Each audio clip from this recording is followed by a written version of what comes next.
The rookie cop slammed the undercover man's badge against the wall, sneering, "You think you're tough?"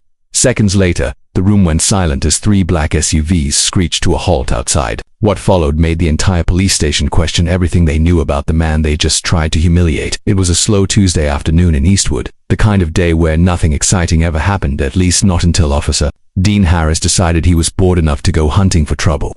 Young, cocky, and barely 2 years into the force, Dean was the kind of officer who saw everyone as a suspect unless they wore a uniform. Riding shotgun next to him was his partner, Tommy Ray, a quiet and easygoing cop who usually let Dean take the lead, even when his gut told him they were going too far. As they cruised through the older part of town near the industrial zone, Dean's eyes locked on a beat-up black sedan parked beside a faded convenience store. Inside the car sat a man wearing a worn gray hoodie, faded jeans, and mirrored aviator sunglasses. He looked like someone trying too hard to blend in, and to Dean, that was all the reason he needed to take action. "Look at this guy," Dean muttered. "Bet he's watching the place. Might be casing it for a robbery." Tommy looked at the car and shrugged. "Could just be waiting for someone." Dean pulled the cruiser to the curb anyway. "Let's find out."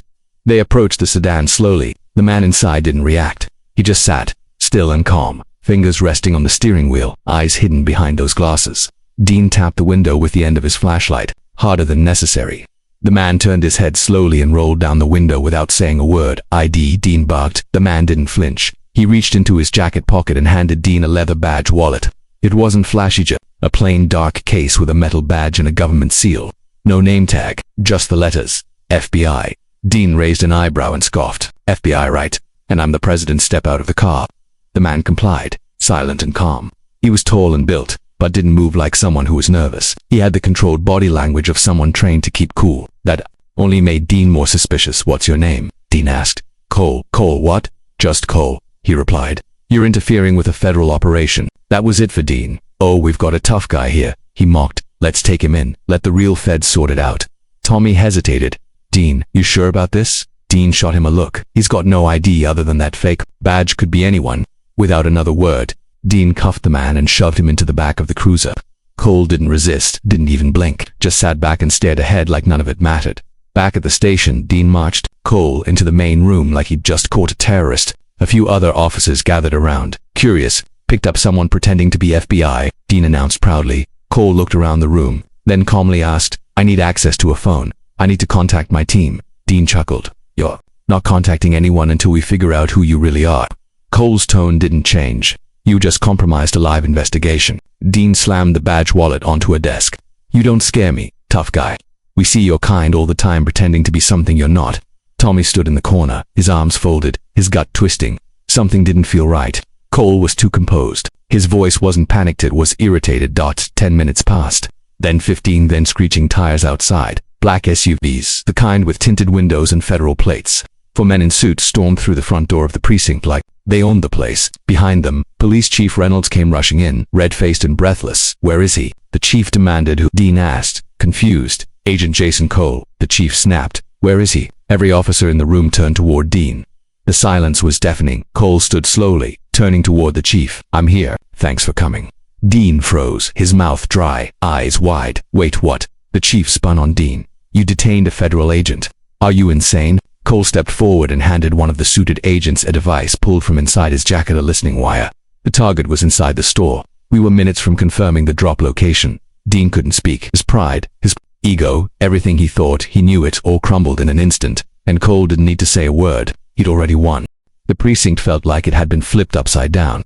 What was once Dean Harris's domain, a place where he puffed his chest and barked orders, had turned ice cold around him.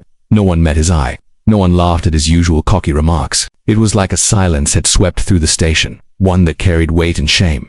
Just an hour ago, Dean had strutted in with what he believed was a major bust. Now he stood in front of the police chief, red-faced and nervous, while Agent Jason Cole calmly debriefed his team across the room. Chief Reynolds, a man who rarely raised his voice, stood inches from Dean's face. His expression as serious as death. "You had one job, know your surroundings, know your allies. That managing Cole was part of an undercover operation we were briefed about 2 weeks ago. Did you even read the memo?" Dean tried to speak but fumbled. "Sir, the badge didn't even show a full ID. I thought it was fake." "You thought?" the chief snapped. "You assumed, and you acted without checking. You compromised a federal sting and detained an FBI agent working undercover on a weapons trafficking ring. You didn't just embarrass yourself, you embarrassed this department." Tommy stood nearby, silent and pale. He wanted to speak up, admit that he'd gone along with Dean's plan against his better judgment, but he also knew Dean wouldn't do the same for him, so he stayed quiet, hands clasped in front of him, eyes down. Across the room, Agent Cole stood quietly as two members of his team went over his gear. One of them, a stern-looking man in a navy suit, was clearly the team lead. He glanced up at the commotion and then back at Cole. "You good?" Cole gave a short nod. "They didn't rough me up, just wasted time." The agent narrowed his eyes. "That time cost us the drop. The courier didn't show. Probably saw the cops detaining you and bolted." Cole clenched his jaw, not angry at the cops but at the risk this blunder had created. A week's worth of undercover work, gone. And now, the entire setup would need to be rebuilt. Chief Reynolds turned to Cole. "Agent, I can't apologize enough for what happened here. It won't go unpunished." "I'm not here for apologies," Cole said evenly. "I just want to know if the leak was internal or just ignorance." Dean winced. That last word hit harder than he wanted to admit. Ignorance. That's what he'd been acting without thinking. Judging a man by his clothes, his silence, and his calm presence traits, he now realized were signs of professionalism, not guilt. Cole walked over to Dean.com as ever. He didn't puff up his chest or gloat. He didn't raise his voice. That made it worse. "You know what the difference is between you and me, Officer?" Cole asked. Dean swallowed hard. "What? You think being loud makes you in control? I know silence gives me power. You assumed I was a threat because I didn't look like I belonged. That assumption nearly killed an entire operation. Next time, ask questions before you put someone in cuffs." Dean had no response. Within the hour, paperwork flooded Dean's desk: internal review notices, suspension documents, and mandatory retraining orders. His badge and gun were taken. He wasn't fired, but the message was clear. He was no longer trusted. Tommy was called in next. Though he hadn't cuffed Cole or acted aggressively, his silence was held against him. The chief made it clear being a bystander to a mistake was still a mistake. Tommy was placed on probation and reassigned to desk duty for 30 days. Back in the locker room, Dean sat in silence, staring at the empty holster on his belt. Tommy joined him quietly, sitting on the bench without a word. After a few minutes, Dean spoke. "You knew, didn't you, that something wasn't right?" Tommy nodded slowly. "Yeah, but I let you lead. I always do." Dean sighed. "Well, that stops now. If I get back on the street, it's gonna be different." Tommy gave him a tired look. "It better be. Because next time, it might not just be your badge on the line. It could be someone's life." As they sat in silence, Agent Cole walked past the locker room door, speaking softly into an earpiece as he exited the building. His mission had been derailed but not destroyed. The operation would move forward, but now with far less trust in the local police. And as for Dean, this failure wasn't just a mistake, it was a wake-up call that would haunt him for the rest of his career. The following week at Eastwood Precinct was quieter than usual, not because crime had stopped, but because everyone was walking on eggshells. The incident with Agent Cole had sent a wave of embarrassment through the department, and Dean Harris had become the center of an uncomfortable spotlight. Though suspended, Dean wasn't the type to sit at home and sulk. His pride might have taken a hit, but something else burned deeper now: shame mixed with the need to make things right. For the first time in his short career, Dean realized that the badge he wore didn't mean he knew everything. And he hated that someone else had seen it before he did. He spent his days off digging through news reports, case files, and any public record he could get his hands on. The FBI op Cole was part of hadn't made the papers. But small hints had appeared: unexplained raids in industrial zones, intercepted arms shipments, and whispers of a group called the Five Crosses, a criminal network known for smuggling weapons into rural towns under the radar. Dean felt a sick twist in his stomach, realizing how close Cole had been to one of their meeting points, and how his interference might have warned them off. But Dean also noticed something else. A name kept appearing in the background: Milo Denton, an ex-military contractor turned gunrunner. Milo had a reputation for being one step ahead of both the police and the feds, and to Dean's surprise, Milo had recently rented a property right on the edge of Eastwood, not far from the convenience store where Cole had been stationed. That couldn't be a coincidence. Dean printed every document he could find, highlighting connections, addresses, and reports. He wasn't cleared for duty, and he wasn't allowed to work on any active case, but that didn't stop him. Meanwhile, Agent Cole was back in the field. The failed drop had forced the FBI to change locations, shift tactics, and work faster. Their window was closing. Milo Denton was planning a weapons transfer soon, possibly within the weekend. The agency needed a new location. Cole had his doubts about continuing to work in Eastwood, but with so much of the gang's movement tied to the area, there was no choice. Still, Cole made sure to inform his team that no local officers would be involved. He wasn't about to let another screw-up jeopardize the mission. But fate had other plans. One evening, while Cole and his surveillance team monitored a suspected meeting point near an abandoned warehouse, something unexpected happened. A shadow moved outside the building, creeping through the side lot. The team tensed. No one was scheduled to approach. Cole raised his binoculars. It wasn't a gang member. It wasn't FBI. It was Dean Harris. Dean had followed his hunch and ended up right in the middle of the FBI's new stakeout. Completely unaware he was being watched by half a dozen federal agents in the dark. He held a folder in one hand and a camera in the other. He wasn't armed. He wasn't being reckless. He looked like a man chasing guilt with a flashlight. Cole cursed under his breath. "Are you serious?" he muttered. "This guy again." Before anyone could stop him, Dean crept closer to the back fence of the warehouse. But this time, he wasn't interfering. He was observing. He took photos of vehicles parked nearby, zooming in on license plates. He jotted notes into a worn-out notebook, and then he quietly slipped away into the night, leaving before anyone could confront him. Back at the mobile command unit, Cole reviewed the camera footage. Dean had picked up on something no one else had. One of the vans parked near the warehouse had been seen in a stolen vehicle report linked to Milo's associates. Dean hadn't ruined anything this time. In fact, he'd discovered a connection the team had missed. The next day, Cole made a surprising decision. He called the Eastwood precinct. "Put me through to Officer Harris," he said. "He's suspended." "Sir," the front desk replied. "I know. Do it anyway." Minutes later, Dean answered, cautious. "Yeah, this is Agent Cole," came the voice on the other end. "We need to talk." Dean's breath caught. "I thought I wasn't allowed near the case." "You're not," Cole said. "But you might have just saved it. Meet me tonight. Bring everything you've got." For the first time in days, Dean felt the weight on his chest lift just a little. Maybe, just maybe, he still had a chance to fix what he broke. The abandoned diner on the edge of town was dark, its windows boarded up and its neon sign flickering with the last of its dying light. It was the kind of place no one paid attention to anymore, perfect for a quiet meeting that wasn't supposed to happen. Dean Harris pulled his car into the alley behind the building and shut off the engine. His hands gripped the folder on the passenger seat tightly, knuckles white. It wasn't just paper, it was redemption.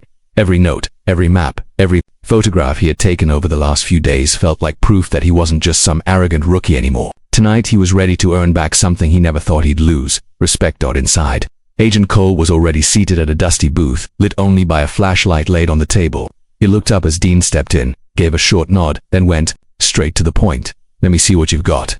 Dean sat across from him and opened the folder. "I've been tracking movement around the warehouse, district license plates, faces, drop times. This guy Milo Denton, he's not just passing through, he's setting up shop here. I've got video of 3 different suspected associates making deliveries, 2 of them with ties to stolen weapons across state lines. And this," he said, tapping a grainy photo, "this van showed up on a stolen vehicle report 3 towns over. Your team missed it." Cole studied the material in silence, flipping through the pages with measured precision.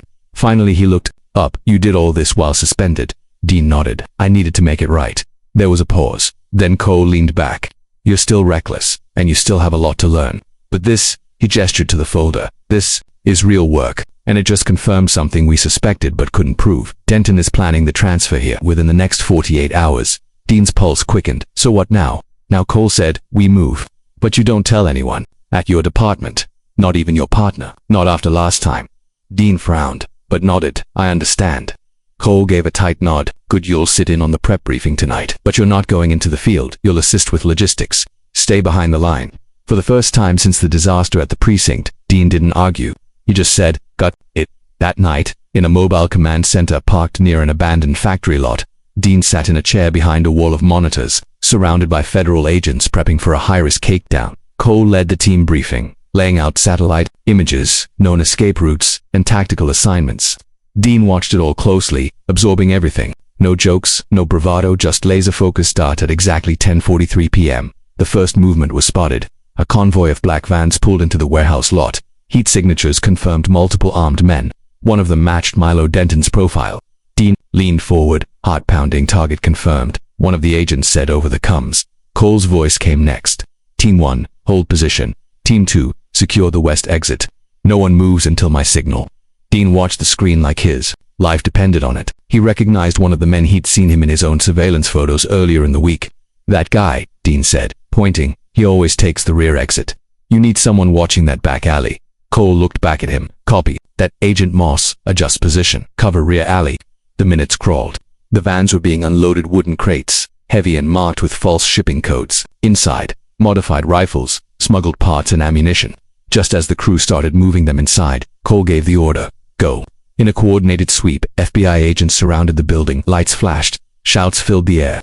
Dean held his breath as the feed showed men dropping their weapons, others running, one trying to flee through the alley only to be tackled by Moss just in time. 10 minutes later, it was over. Milo Denton was in custody. 17 illegal firearms were seized, no shots fired, no one hurt, clean professional, done right. As the agents returned to the mobile unit, Dean stood up slowly, unsure where he fit in the aftermath. Cole walked in, pulled off his vest, and looked at him. "You helped make that possible," he said. "You saw what others missed." Dean nodded, unsure what to say. Cole continued, "You're still suspended. That doesn't change tonight, but when you come back, you won't be the same cop who put me in cuffs." Dean finally smiled just a little. "No, I won't." The morning after the takedown was calm, the kind of eerie quiet that only comes after a storm. The sun cast a pale orange light over Eastwood as news of the raid spread like wildfire. Milo Denton, one of the most elusive gunrunners in recent years, had been captured without a single shot fired. Crates of stolen weapons had been seized, his crew dismantled in one surgical strike. It was the kind of victory that made headlines and earned handshakes from Washington. But within the halls of the Eastwood Police Department, the mood was heavier, especially for Dean Harris. Though he'd helped behind the scenes, Dean was still officially suspended, and that reality hit harder than he expected. He walked into the precinct quietly, no badge on his belt, no gun at his side, just a folder under his arm. The same one filled with surveillance notes and photos that had helped the FBI pinpoint the warehouse.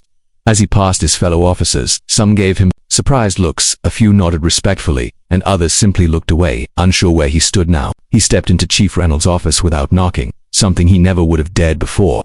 The chief was on a call but raised a hand to pause it when he saw Dean. "That's him," he said into the receiver. "I'll call you back." Dean placed the folder on the desk.